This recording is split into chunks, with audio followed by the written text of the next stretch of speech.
राखी रसोई में खाना बना ही रही थी कि तभी उसकी छोटी बहन रिमझिम आ जाती है। राखी से ज्यादा रिमझिम का स्वभाव मेलजोल और प्यार वाला था, इसलिए राखी की सास रिमझिम को बहुत पसंद करती थी और उसके आते ही उसकी तारीफों के पुल बांधने लगती थी। नमस्ते आंटी जी, आप कहोगे आज फिर आ गई। सासू माँ की दवाई लानी थी, सोचा रास्ते में राखी दीदी और आपसे मिलती हुई चली जाओ।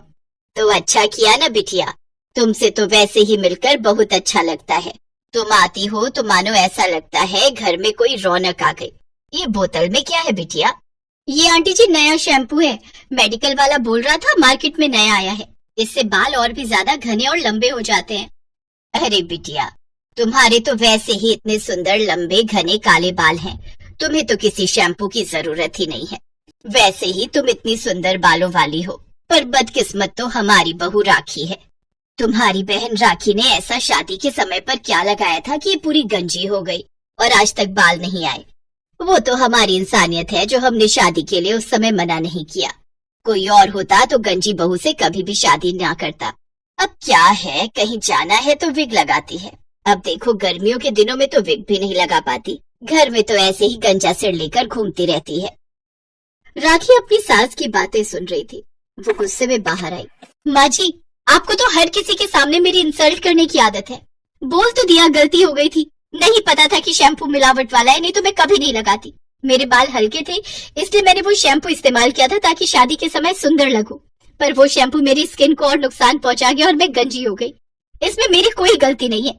जब देखो किसी के भी सामने आप मेरा गंजी गंजी कहकर अपमान करती रहती हो। राखी दीदी, मैं किसी में नहीं आती हूँ, मैं आपकी अपनी बहन हूँ। रिमझिम, तुम भी कम नहीं हो, तुम भी जानबूझकर यहाँ आती हो ताकि मेरी शादीशुदा जिंदगी खराब हो सके। तुम आती हो, माँ जी तुम्हारे लंबे बाल देखती है और मुझे सुनाने लगती है।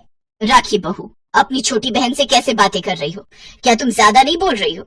और आप जो मेरी इतनी बेइज्जती कर रही थी, क्या वो ज्यादा नहीं था?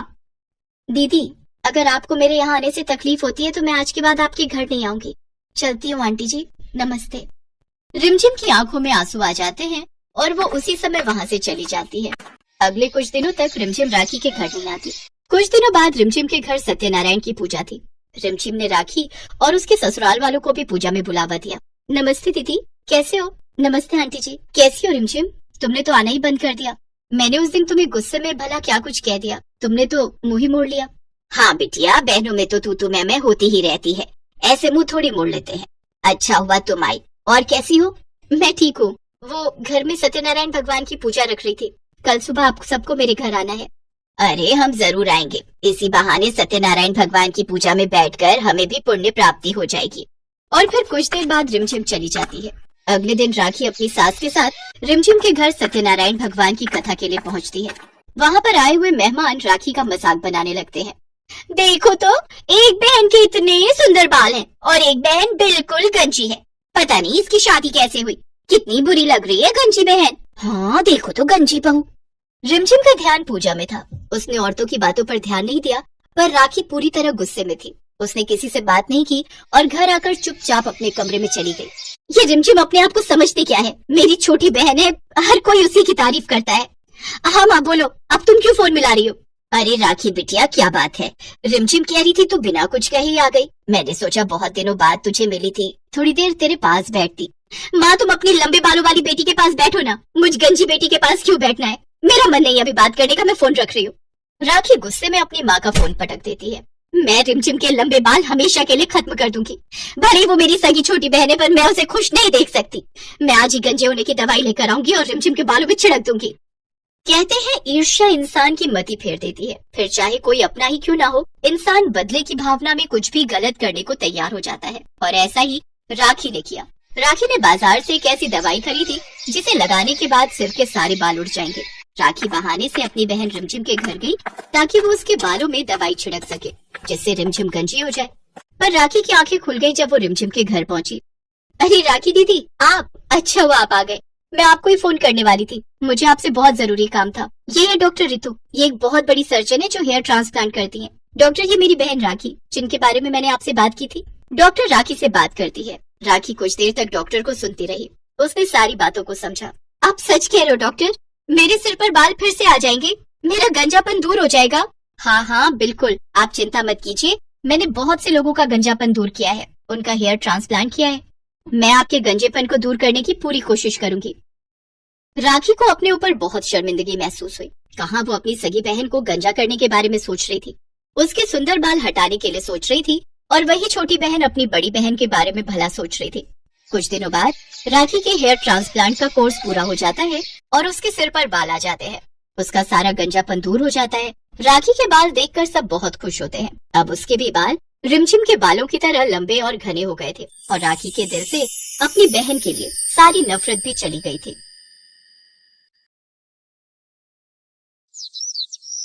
गौरी के बाल घने, लंबे और बहुत सुंदर थे। उसके बालों को देखकर हर कोई उसकी तारीफ जरूर करता था, पर शादी के बाद गौरी के लंबे बाल घूंघट में छुप जाएंगे, ये उसने कभी नहीं सोचा था। गौरी की सास यशोदा देवी बहुत ही पुराने ख्यालों की थी।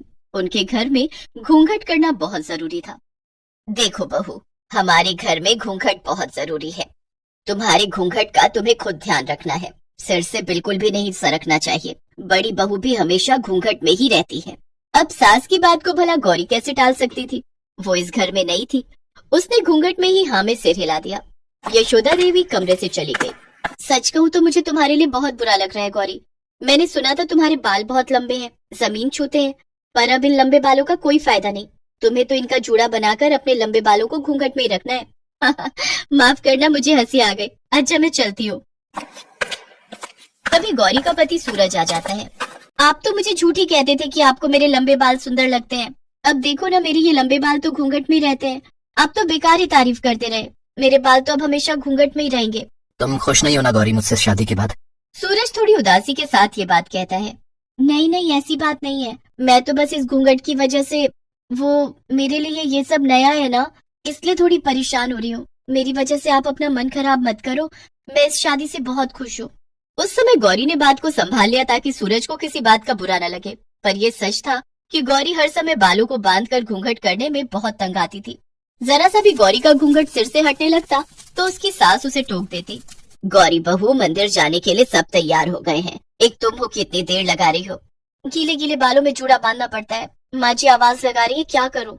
माँ जी, वो आज गौरी ने सिर धोया था, बाल सुखा रही है। मुझे लगता है उसे तभी देर हो गई। अब इतने लंबे बालों को समेटना भी तो कितना मुश्किल है, वही समेट रही होगी। बस आज सिर धोना जरूरी था। जब पता है कितने लंबे बाल हैं तो सिर को एक दिन पहले धो लेती।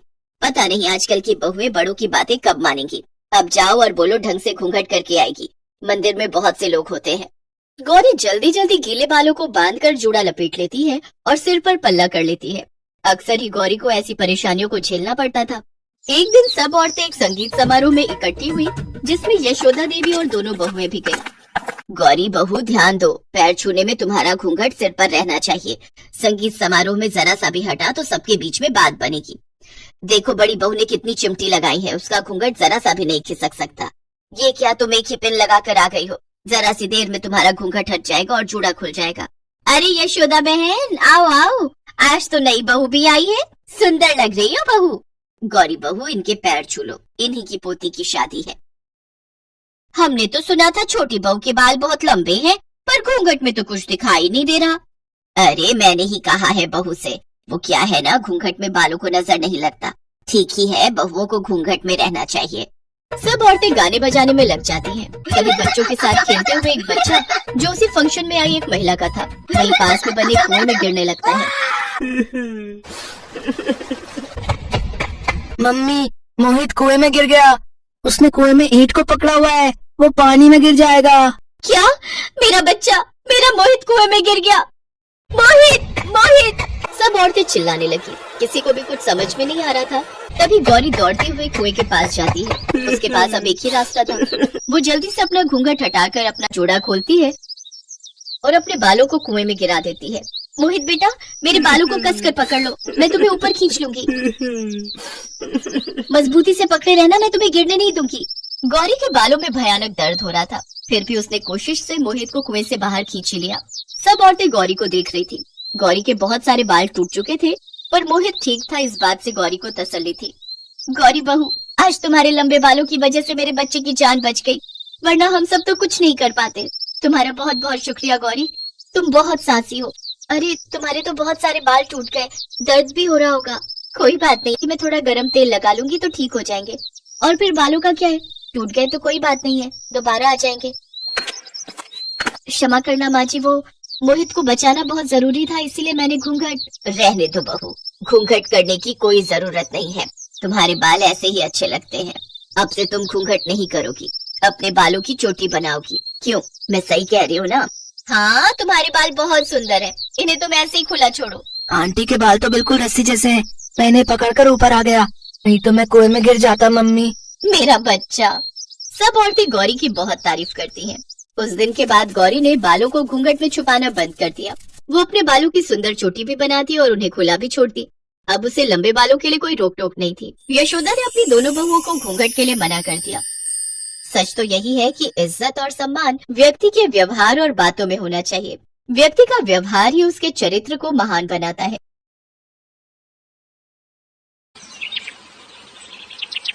जड़ी बूटी ले लो, बाल बढ़ाने वाली जड़ी बूटी, सिर्फ 5 रुपए में। बाल बढ़ाने वाली जड़ी बूटी सिर्फ 5 रुपए में? जरा देखो तो। सुधा को अपने बाल बढ़ाने थे, उसके लिए अब वो कुछ भी कर सकती थी। उसने बूढ़े आदमी से जड़ी बूटी खरीद ली।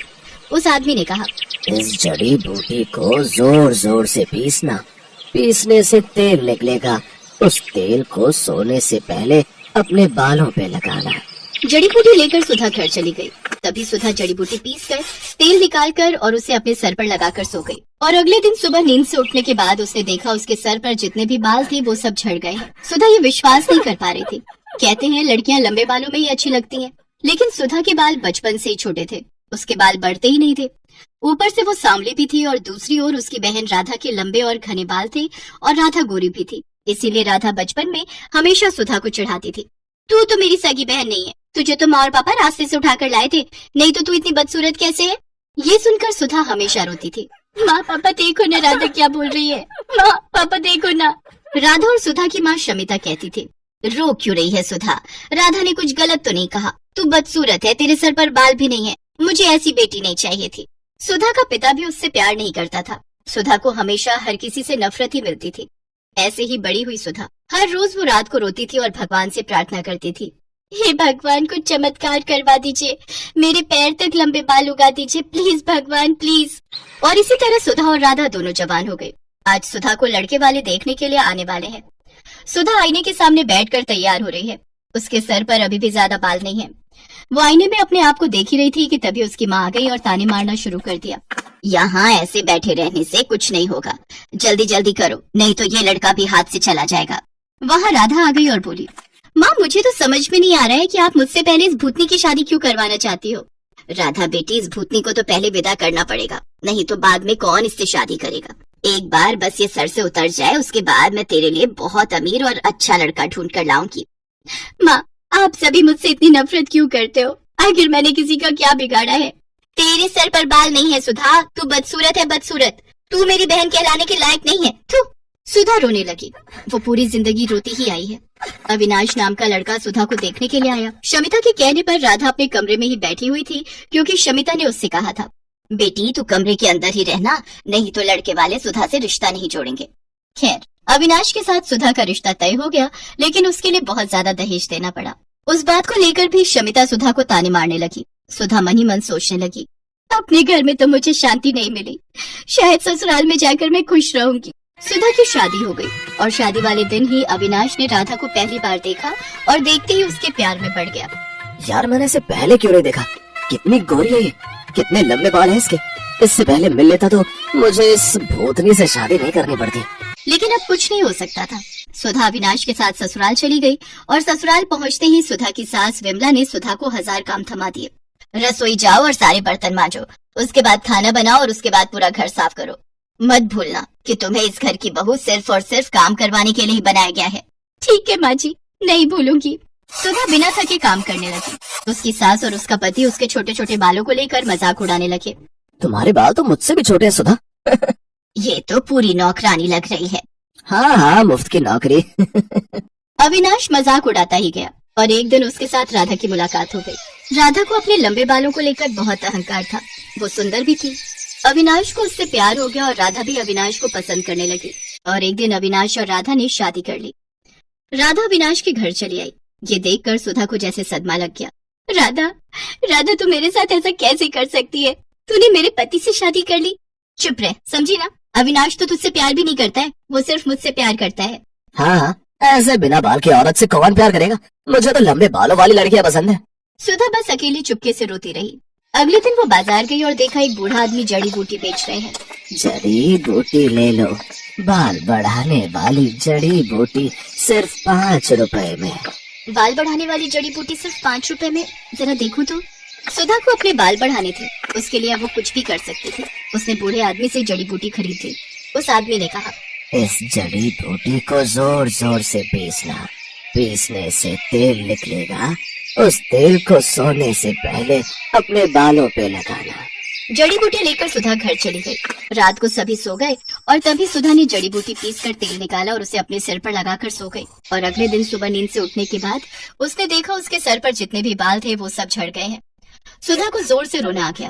ये क्या हो गया? मेरे सारे बाल झड़ गए, अब मैं क्या करूं? सुधा जोर जोर से रोने लगी और उसे इस हालत में अविनाश, विमला और राधा ने देख लिया। ये क्या, तू पूरी तरह से गंजी हो गई? छी, मैं देख नहीं पा रहा हूँ तुम्हारी तरफ, मुझे उल्टी आ रही है। सुधा, तुम निकलो यहाँ से, यहाँ तुम्हारी कोई जरूरत नहीं है। तुम इस घर में रहोगी तो इस घर का नाम बदनाम होगा। सभी ने मिलकर सुधा को घर से निकाल दिया। सुधा रोती हुई एक जंगल में चली गई। जंगल में वो एक पेड़ के नीचे बैठकर रोने लगी। उसी पेड़ पर एक पंछी रहती थी। उसने सुधा को रोते हुए देखकर कहा, तुम रो क्यों रही हो? सुधा ने उस पंछी को सब कुछ बताया। रो मत, ज्यादातर इंसान बुरे होते हैं, इसीलिए तो हम जंगल में रहते हैं। इस जंगल में सब कुछ है, बड़ी से बड़ी बीमारी का इलाज है यहाँ। एक फल है, उसका रस निकाल कर सर पर लगाने से बाल बड़े हो सकते हैं। सच? कहाँ मिलेगा मुझे वो फल? मैं लाती हूँ। उस पंछी ने कुछ ही देर में सुधा को फल ला कर दिया। उस फल का रस निकाल कर सुधा ने सर पर लगाया और उसके बाल उगने लगे। उसके बाल सर से पैर तक आ गए, काले लंबे घने बाल, ठीक जैसा सुधा चाहती थी। सुधा ने पंछी से कहा, अच्छी पंछी, तुम्हारा बहुत बहुत धन्यवाद। मैं इस फल का रस लड़कियों को बेचना चाहती हूँ, उन लड़कियों को जिनके बाल नहीं उगते, ताकि उन्हें भी मेरी तरह परेशानियों का सामना न करना पड़े। सुधा जंगल से निकलकर फल का रस बेचने लगी और एक दिन उसे अविनाश और राधा ने देख लिया। तुम सुधा हो ना? हाँ, क्यों? अरे वाह, तुम्हारे इतने लंबे बाल कैसे हो गए? इस फल का रस निकालकर सर पर लगाने से। तुम बहुत खूबसूरत लग रही हो। क्या तुम मेरे साथ घर आना चाहोगी? ये सब देख और सुनकर राधा को जलन हो रही थी। उसने फल का रस लिया और पूरी बोतल अपने सर पर डाल ली, लेकिन उससे असर उल्टा हो गया। उसके सारे बाल झड़ गए और वो गंजी हो गई। ये क्या हुआ मेरे साथ? मैं गंजी हो गई। बहुत अच्छा हुआ, यही लालच का नतीजा है। बचपन से आज तक तूने मुझे चैन से जीने नहीं दिया, अब देख कैसा लगता है। और हाँ विनाश, मैं फालतू लोगों के साथ नहीं रहना चाहती, तुम रहो अपनी पत्नी के साथ। राधा का अहंकार मिट्टी में मिल गया। अविनाश को भी गंजी राधा के साथ ही रहना पड़ा और फल का रस बेचकर सुधा बहुत अमीर बन गई।